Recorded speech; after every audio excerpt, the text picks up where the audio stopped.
Poetry में मैं अपनी बात में आता हूँ। पहले आपको सवाल सुनाता हूँ। तो सवाल ये था कि तुम मुझे क्यों सुनोगे?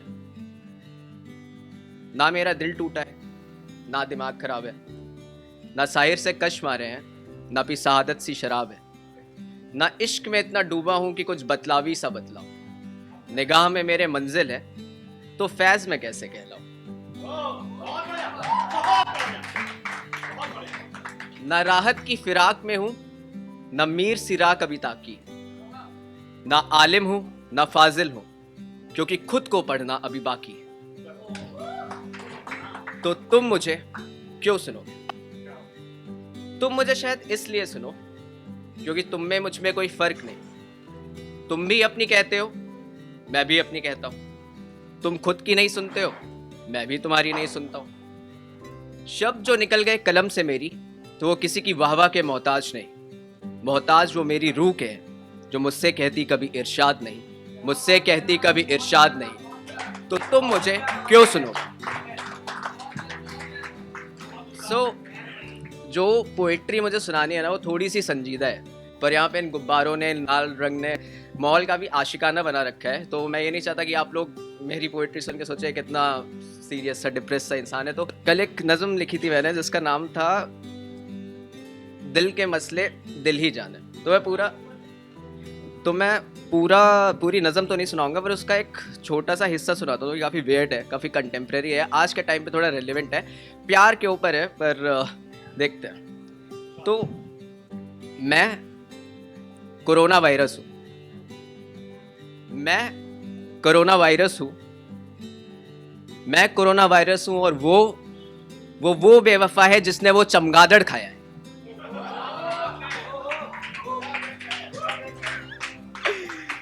मैं कोरोना वायरस हूँ और वो बेवफा है जिसने वो चमगादड़ खाया है। अपनी गलती वो मानती नहीं, तो हमने भी उसकी दुनिया से जाने का ऑफर ठुकराया है।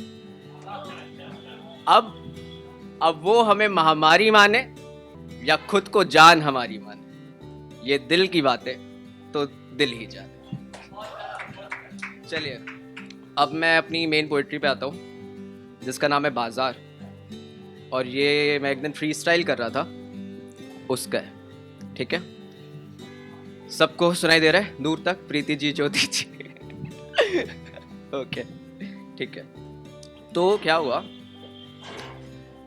बच्चा बोला अब्बू हम हमेशा घर पे समय क्यों बिताते हैं? अब्बू बोले चल बेटा फिर आज बाजार घूम कर आते हैं। दोनों चले जो हाथ को पकड़े, था खड़ा मोहल्ला देख रहा। पहली बार निकले थे दोनों, बिना छुपे बिना लिए सलाह। पहुंचे जब बाजार वो दोनों, आवाजें ही आवाजें थी, पर सुनाई पड़ रही उनको सिर्फ उनके बारे में बातें थी। कोई पूछता ये वही है ना, कोई हरामी कहकर जाता था। बस एक अंधा भिखारी था जो 2 पैसों में सलामी देकर जाता था। 4 कदम बढ़ाने पर एक मिठाई की दुकान थी।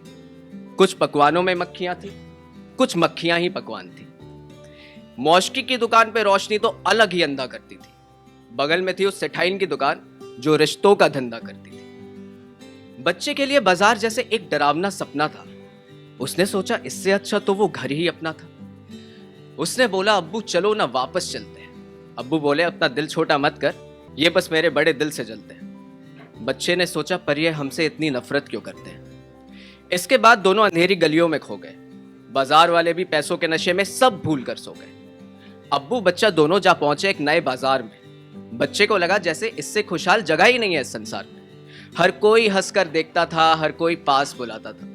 यहाँ का तो भिखारी भी मुफ्त में दुआ देकर जाता था।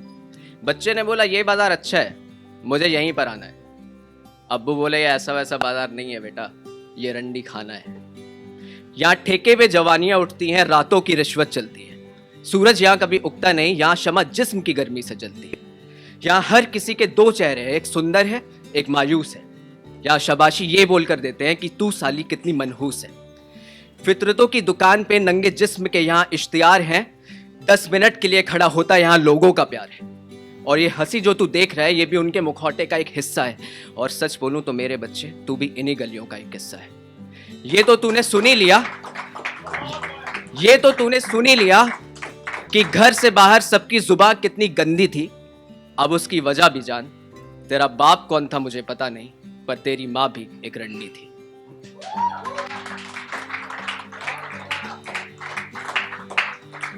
सो ये मेरा पहला ओपन माइक था और यही मेरा सेट था बेसिकली, और इससे मैं डेडिकेट करना चाहूँगा to one of the most talented poets which we have lost this year, Rahat Indori साहब। लेट्स, जैसे as I wrote for him, like उनका जिस्म भले ही फ़ानी था पर लव सभी लाफानी है। So yeah, let's hear for them.